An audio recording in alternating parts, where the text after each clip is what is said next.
Welcome, fight fans, to our UFC 299 prediction and review. I don't think this card's getting the respect it deserves. I think it's getting a little overshadowed by UFC 300. It's got bangers from top to bottom. We're going to start with the main card. We got number 4, Petr Yan, taking on number 7 ranked Song Yadong. Petr Yan, a 135 favorite. He hasn't won a fight since 2021, where he beat Corey Sandhagen, and you're going to see why that's ironic here in just a few seconds. Song Yadong, 2-fight win streak, coming off a dominant victory over Chris Gutierrez. Who's the last guy you asked Song Yadong lost to?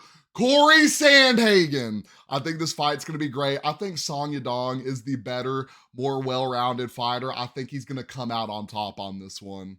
Next, a fight I'm really excited about. We got Jack Della Maddalena taking on Gilbert Durinho Burns. If y'all can't tell, I'm a Gilbert Burns fan. Burns' last loss was really upsetting. He was coming off an injury. He was injured in the fight. I can't remember if he got injured in the fight, if he went into the fight injured. He fought Masvidal and won the month before that, so his body pretty worn down, took the fight, I think on a short notice. I can't remember if it was a short notice where he was just like, get me back in there. Jack Della Maddalena, absolute dog. He's on a 6-fight heater, most notable win over Kevin Holland. Kevin Holland's a dog, guys. We're going to talk about Kevin Holland. Absolute dog in this fight game. Much respect. Carried us through COVID. We're going to get into that, though. Jack Della Maddalena, his top fight being Kevin Holland, and Gilbert Durinho Burns, he's fought demons, legends. It's really hard for me to choose this one. My mind is telling me Maddalena, but my body, my soul, we are rocking with Gilbert Durinho Burns, baby.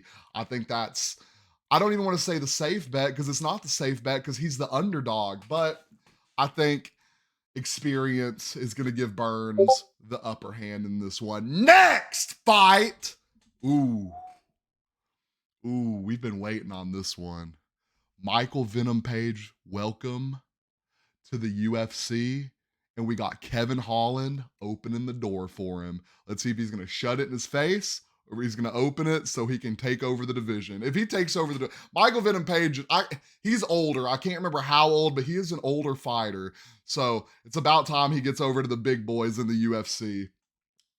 Kevin Holland, Michael Venom Page. Page, first fight in the UFC, very dominant over in Bellator. Kevin Holland, super active fighter, always puts on a show. One of the biggest ish talkers in the UFC, and we love it. He knows how to sell his fights. If this man ever became a champion, he sells prelim fights. He sells weak notice fights. He sells all the fights he's in. Like I said, he carried us through COVID. One of the most active fighters in the UFC. I don't know if he's still as active as he used to be, but I can't remember how many times he fought during COVID. It was like, it's in the 4 to 6 range, something like that. Probably leaning more towards 4 or 5, but he fought a lot during COVID. And I just want to give you a round of applause for that, brother.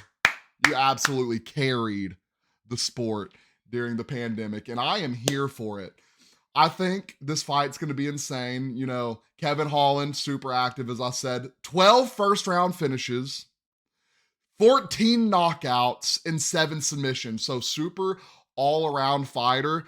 Is really, really updated his ground game. His ground game has got a lot better from what it used to be, and that is amazing. We love to see it. Just such a prospect guy. Finally, we're seeing him come full circle. He's an amazing fighter. I'm taking, if y'all can't tell, Kevin Holland. I do not want Michael Venom Page coming over here and running through the UFC. I didn't want, who was it? Who did we trade for? Ben Askren. I was glad he didn't come over and run through the UFC.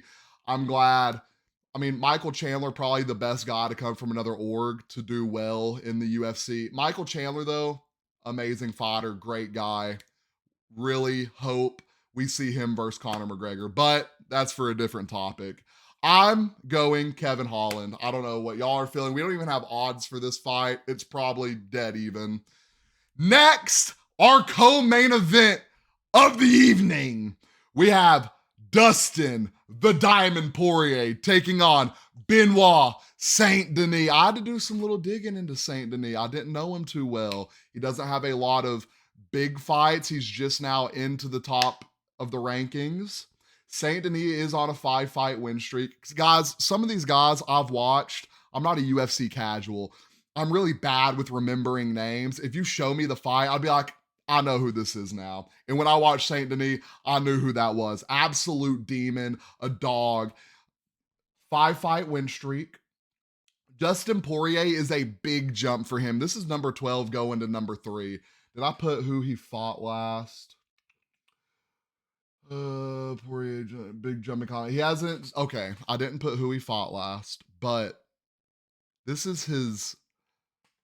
What I say?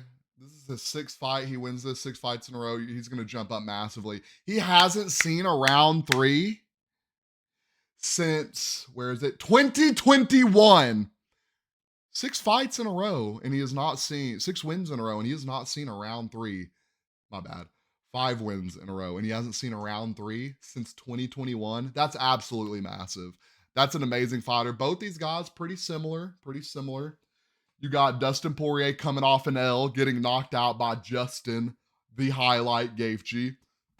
And he's been, win-loss. 2 wins over Connor. I think he lost to Charles.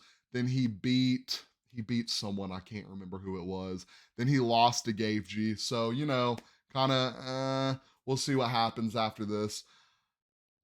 But Dustin's hung with the best of them. I'm probably going to take Dustin in this fight.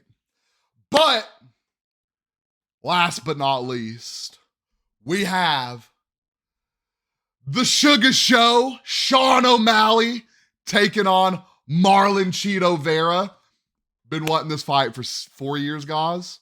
The first time they ran it, I took Chito. I've been saying they're going to run it back. I said after that day, and I have witnesses. We watch all these fights in Discord, guys. I have witnesses. I said after that day, Chito Vera and Sean O'Malley are going to rerun it for the scrap. They're going to rerun it for the belt. They're going to rerun it to see who is the champion of this story and who's the champion of the division. It's going to be insane. You got Sean O'Malley. What is it? On a 6-fight win streak since that loss. Absolutely dominating people. You got Chito Vera 5-2 since that win. His 2 losses, I can't remember his second loss. I know his first loss was Aldo. Dominique Cruz, I can't remember. I think he beat Dominique Cruz. But 5-2 since facing O'Malley. Chito, never been knocked down. Never been knocked out. Never been submitted. He's got the stamina. He's got the durability. It's going to be a big test for Sean O'Malley. I know Sean O'Malley said he's prepared for a 5-round war. And I think he's got the stamina for it, but can his body hold up? Last time we saw them fight, you got to give it to Vera. He hit that nerve on that kick, completely killed O'Malley's leg, and it was just very odd fight. You got to give Vera the props for the win, though. Came in, got the dub. People are asking why Vera is getting this fight. This storyline is amazing. One, O'Malley called for it. They both called for it. We want to see it. You could argue, what's his name? He fought last week. He just absolutely carried another grown man across the octagon, murdered Henry Cejudo. Can't remember his name. I told y'all guys, I'm terrible with names. Some would argue he should have the fight. Some would argue Sandhagen should have the fight. I'm here for the storyline. I'm down for those guys to have the fight. We need the storyline to get wrapped up. It's going to be amazing. Vera wins, it's over. O'Malley wins. Is it over? I think Vera's probably going to have to win another fight, get back in title contention. We'll see, though. We'll see. It's going to be... I'm super excited for this fight. You have I'm biased on this one, like I said, because I called the Chito win the first time they fought. Now, I will ride with my guys to the end, right? Like I called the Aljo win against Peter Yan, and everyone's like, he's not going to do it again. I said, give me Aljo twice. Aljo came out and dominated the second time. So I'm going to rock with Chito. I'm just going to keep it at that. We're rocking with Chito Vera. So to go in a little review for y'all, let's get back down here at the bottom. We are going, ironically, I think all underdogs. So would I parlay my predictions if I were y'all? Absolutely not. We're going Song Yadong. Let me go up one. Song Yadong. We're going Song Yadong, Gilbert Burns, Kevin Holland, Dustin Poirier, and Marlon Vera, baby. Let's get a round of applause. I absolutely did go all underdogs. So we'll see. UFC 299. Let me know y'all's favorite fight on this card, and let me know what you disagree with down in the comments. Y'all don't forget, drop a like, drop a follow. We're live Mondays, we're live Saturdays. We got NFL videos on Mondays, UFC videos on Thursdays, and I hope y'all have a great rest of y'all's day. Thank you.